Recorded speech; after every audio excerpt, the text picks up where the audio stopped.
राजस्थान के विधानसभा चुनाव की पहली सूची जो आई थी उसमें कई सांसदों को मैदान में उतारा गया था। क्या रहा परिणाम आपके सामने है। राज्यवर्धन राठौड़ जीते, बाबा बालकनाथ जीते, किरोड़ीलाल मीणा जीते, दिया कुमारी हैं वो, और एक सीट जिसके जिक्र करना बनता है उसका नाम है सांचौर। सांचौर जो फेमस है आजकल पेपर लीक के लिए, वहां सुखराम बिश्नोई चुनाव हारे और कड़ी टक्कर दी उन्होंने जीवाराम चौधरी को। जीवाराम चौधरी जो है वो सांचौर में इस बार मुखर हुए, और जीवाराम की जीत के पीछे अगर सबसे बड़ा किसी का हाथ है तो वो दानाराम चौधरी का है। दानाराम ने अपनी टिकट कटने पर जीवाराम का साथ दिया। जीवाराम ने यह कहा कि वो उनका अंतिम चुनाव है। सवाल यह है, क्या वाकई में किसी नेता का चुनाव अंतिम चुनाव होता है? क्या जीवाराम इस बार यानी कि 2028 में जो चुनाव होंगे 5 साल बाद में, परिसीमन के बाद क्या स्थिति रहेगी, लेकिन क्या वो दानाराम के लिए सीट छोड़ेंगे? दानाराम युवा हैं और सफल उद्यमी हैं और सीधे सरल सहज उपलब्धता वाले व्यक्ति हैं। कहा जा सकता है कि भोले व्यक्ति हैं कि उन्होंने जीवाराम चौधरी को आगे बढ़ाया और शिद्दत से उन्होंने उनकी मदद की। तो जीवाराम की जीत में अगर किसी का सबसे बड़ा योगदान है तो वो दानाराम चौधरी का है। दानाराम 2018 में विधानसभा के प्रत्याशी थे, बीजेपी के, खड़ी टक्कर दी, लेकिन जीवाराम की वजह से हारे। दानाराम ने बड़ा दिल रखते हुए जीवाराम के साथ जाने की स्थिति देखी। दानाराम को लाए देवजी पटेल थे, लेकिन देवजी पटेल के खिलाफ ही दानाराम चौधरी क्यों हो गए, यह बड़ा सवाल है। देवजी पटेल के बारे में यह कहा जा रहा है कि फिलहाल वो सांसद रहेंगे जब तक यह संसद चलेगी। संसद जब तक भंग नहीं हो जाती तब तक, लोकसभा जब तक भंग नहीं हो जाती, संसद का माफ कीजिएगा क्योंकि राज्यसभा कभी भंग नहीं होती, उच्च सदन। तो जब तक स्थिति बनती है कि देवजी पटेल सांसद, इस बार क्या सांसद का चुनाव लड़ेंगे? अगर देवजी पटेल नहीं लड़े तो कौन होगा जालोर सिरोही का सांसद? क्या देवजी पटेल का राजनीतिक करियर जो है उस पर फुल स्टॉप लग गया है? यह सारी चीजें देखने वाली हैं दोस्तों। 2009 में जब लोकसभा का चुनाव हो रहा था तो 25 सीटों पे बीजेपी जो है वो 4 सीटों पे ही चुनाव जीती थी। झालावाड़ सीट से दुष्यंत सिंह जीते थे, चूरू से राहुल कसवां जीते थे, बीकानेर से अर्जुन राम मेघवाल जीते थे, और जीते थे देवजी पटेल जालोर से। चारों ही कोने, ईस्ट वेस्ट और साउथ जो है, वहां एक एक सीट बीजेपी की आई थी। ऐसे में बड़ा सवाल है कि देवजी पटेल जो लगातार 3 चुनाव जीते हैं, अभी मौजूदा सांसदों में यही 4 लोग रिपीटिवली लगातार 3 चुनाव जीत रहे हैं। पहला चुनाव मोदी के नाम पे नहीं था। लोग ये कह रहे हैं देवजी पटेल 3 चुनाव मोदी के नाम पे जीते हैं, जबकि ऐसा नहीं था। पहला चुनाव जो है वो देवजी पटेल जीते थे बूटा सिंह के कारण। बूटा सिंह कांग्रेस के बागी हो गए और बड़ा वोट बैंक अपने पास ले गए। कांग्रेस ने बूटा सिंह का टिकट काटा और वहां के राजपूत समाज के बड़े नेता बूटा सिंह को वापस लेके आए। जब तक सीट आरक्षित रही तब तक बूटा सिंह वहां चुनाव लड़ते रहे। अनारक्षित होने के बावजूद बूटा सिंह ने वहां चुनाव लड़ा। हालांकि बूटा सिंह ने 2014 का चुनाव भी लड़ा, लेकिन वो उसमें परफॉर्म करने में सफल नहीं हो पाए उतना। 14 का चुनाव जरूर देवजी पटेल नरेंद्र मोदी के चेहरे पे लड़े और जीते, और 19 का चुनाव भी। लेकिन देवजी पटेल की एंट्री कैसे हुई? देवजी पटेल ने एंट्री में सबसे पहले कांग्रेस से कोशिश की थी। कांग्रेस में वो युवा थे उस वक्त और उन्होंने विधानसभा का टिकट मांगा था। विधानसभा के जब चुनाव हुए 2008 के, तो उसमें जालोर सिरोही में कुल 8 विधानसभा सीटें हैं। उनमें से 2 सीटें अनुसूचित जाति वर्ग के लिए आरक्षित है और 1 अनुसूचित जनजाति के लिए। 5 सीटें अनारक्षित है। 5 में से एक ही समाज के 3 विधायक बने। आहोर में कांग्रेस से भगराज चौधरी विधायक बने थे, रानीवाड़ा से उस समय रतन देवासी बने थे हालांकि, लेकिन भीनमाल से पूराराम चौधरी और सांचौर से यही जीवाराम चौधरी चुनाव जीते थे। तो देवजी पटेल के सांसद बनने में जीवाराम की भी बड़ी भूमिका रही। और जब देवजी पटेल को टिकट दिया गया तो उन्होंने सबने मिलकर चुनाव लड़ा, और कांग्रेस में जो कलबी समाज के लोग थे उन्होंने भी देवजी पटेल को जाति के होने के नाते वोट दिया। देवजी पटेल आसानी से संसद पहुंचे। लेकिन उसके बाद देवजी पटेल ने अपना एक अलग तरीके का स्वैग रखा और अलग ही माहौल में वो चुनाव के बाद में उन्होंने कोशिश की कि बीजेपी की गोटियां उनके हिसाब से फिट हो। उसमें कई बार कई हद तक वो सफल रहे। मसलन बीजेपी के कद्दावर नेता जोगेश्वर गर्ग का 2013 में टिकट कट जाना बड़ा एक कारण रहा। मसलन नारायण सिंह देवल से उनकी अच्छी पटती थी, लेकिन नारायण सिंह देवल को लगातार हाशिए पे धकेलने की कोशिश रही। इस बार हालांकि दोनों ही चुनाव हार गए हैं, नारायण सिंह देवल भी चुनाव बुरी तरह हारे हैं और देवजी पटेल भी। लेकिन नारायण सिंह देवल की जमानत बची है। देवजी पटेल की सांसद लगातार 3 बार रहते हुए भी जमानत नहीं बच पाई है। और फिर पूराराम चौधरी से सीधी अदावत।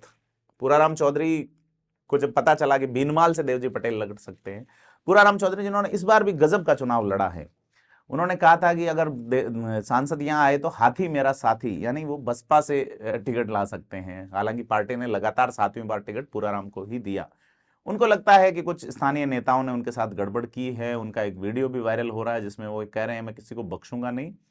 पदाधिकारियों ने जिन्होंने प्रॉब्लम की है उनको वो आलाकमान को शिकायत करेंगे, और उसके अलावा अगर सरकारी कर्मचारियों ने की है तो वो अपने हिसाब से देखेंगे। 5 साल उन्हीं की डिजायर चलेगी और बीजेपी के लोगों का ही काम होगा।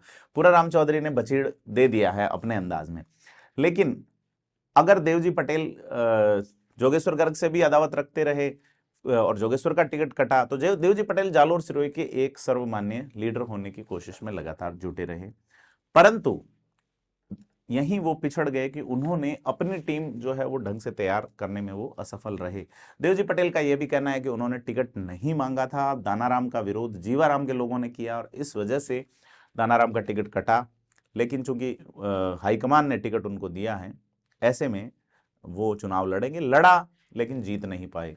सांचौर में उनके खिलाफ एंटी इनकम्बेंसी बड़ा कारण रहा। सांचौर के डेवलपमेंट को लेके उन पे आरोप है कि कोई बड़ा प्रयास उनकी ओर से नहीं हुआ। 2017 की बाढ़ में एक बांध फूटने वाले मामले में भी कुछ गायों की मौत हुई थी, उसमें भी देवजी पटेल पे कई आरोप लगे थे। हालांकि उन आरोपों का कोई आधार नहीं रहा, परंतु विवादों में नाम उनका उस वक्त आया। डेवलपमेंट के मामले में माउंट आबू जो उनके क्षेत्र में आता है, वहां जिस तरीके से निर्माण हो रहा है और उस इलाके के लोगों का लगातार विरोध था। परंतु चुनाव चूंकि देवजी पटेल ने सांचौर में लड़ा, उसमें कई सारे कारण रहे। उनकी एंटी इनकम्बेंसी रही, डेवलपमेंट के प्रोजेक्ट्स पे ज्यादा ध्यान नहीं दे पाना, दानाराम के साथ धोखे वाला एक भावुक माहौल जो तैयार हुआ, वो एक सबसे बड़ा कारण रहा है। लेकिन आदर्श जो सोसाइटी और संजीवनी सोसाइटी वाला प्रकरण है, उसका अगर उल्लेख नहीं करें तो यह क्लियर नहीं होगा कि देवजी पटेल के खिलाफ जो माहौल था वो कई वजह से बना। एक और बड़ा कारण रहा भारतमाला जो सड़क निकल रही थी, उसका रास्ता बदलने का आरोप है कि देवजी पटेल ने अपनी जमीन बचाने के लिए कई किसानों का, कई परिवारों का नुकसान किया है। ये सारे आरोप रहे हैं। आरोप सुखराम बिश्नोई पे भी रहे हैं कि वो बेहतर प्रशासन नहीं दे पाए। लेकिन सुखराम बिश्नोई की हार का जिस तरीके का छोटा अंतर है कि अगर शमशेर अली सैयद पीसीसी के सदस्य, पूर्व प्रधान अगर बागी नहीं होते तो ये चुनाव आसानी से जीत जाते सुखराम बिश्नोई।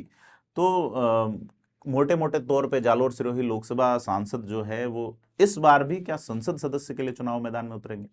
अगर संसद सदस्य के लिए वो नहीं उतरेंगे और बीजेपी सोचती है कि हमें ऐसे प्रत्याशी को टिकट देना चाहिए जिसका एक जातीय वोट बैंक बड़ा हो, तो फिर वो कौन होगा?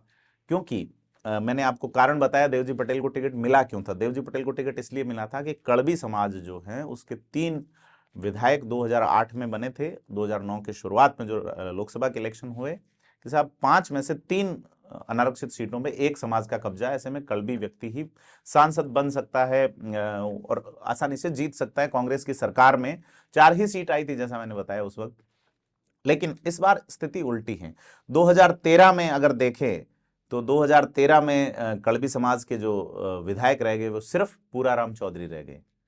आहोर से शंकर सिंह राजपुरोहित जीत गए, इधर से सांचौर से जो है सुखराम बिश्नोई जीत गए। 2018 में भी स्थिति जो है वो चुनाव पूराराम तो जीते, लेकिन यहाँ चुनाव जो है दानाराम भी नहीं जीते और वहाँ सवाराम पटेल भी हारते चले गए। ऐसे में इस समाज के पास कभी 3 सीटें हुआ करती थी, अब सिर्फ 1 रह गई है। वो इस बार रही है जो जीवाराम जीते हैं और उधर पूराराम चौधरी चुनाव हार गए, माफ कीजिएगा, भीनमाल में। तो अब जो कड़बी समाज के कभी 3 विधायक हुआ करते थे, उसकी वजह से देवजी पटेल को सांसद बनने का मौका मिला था। इस बार किस जाति वर्ग को मौका मिलेगा? चूंकि सीट अनारक्षित नहीं है, अनारक्षित हैं, आरक्षित नहीं है। पहले ये आरक्षित हुआ करती थी लंबे समय तक। और देखना है कि बीजेपी सांसद के तौर पे इस बार क्या देवजी पटेल को एक और मौका देगी या किसी नए चेहरे पे दांव लगाएगी। क्योंकि महिलाओं वाला मुद्दा भी आ रहा है, नारी शक्ति बंधन अधिनियम अभी लागू नहीं हुआ। बहुत सारे नाम हैं, तमाम नामों को हम एक एक करके विश्लेषित करेंगे कि जालोर सिरोही का सांसद कौन बन सकता है। देवजी पटेल भी अभी तक सांसद हैं। चुनाव अभी हुए नहीं हैं घोषित, लेकिन ये कहा जा रहा है कि चुनाव मार्च में हो सकते हैं।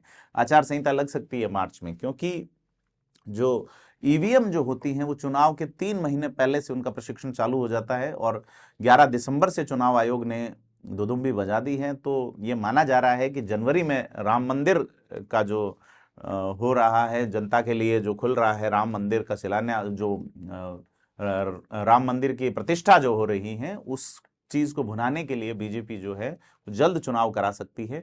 और उन चुनावों में जालोर सिरोही से सदारत क्या देवजी पटेल ही करेंगे भाजपा की, या कोई नया चेहरा आएगा? नया चेहरा कौन होगा, हमारी नजर रहेगी, आपसे रूबरू करवाते रहेंगे चीजों से। आपसे अपील है कि आप थिंक 360 को सब्सक्राइब जरूर करें।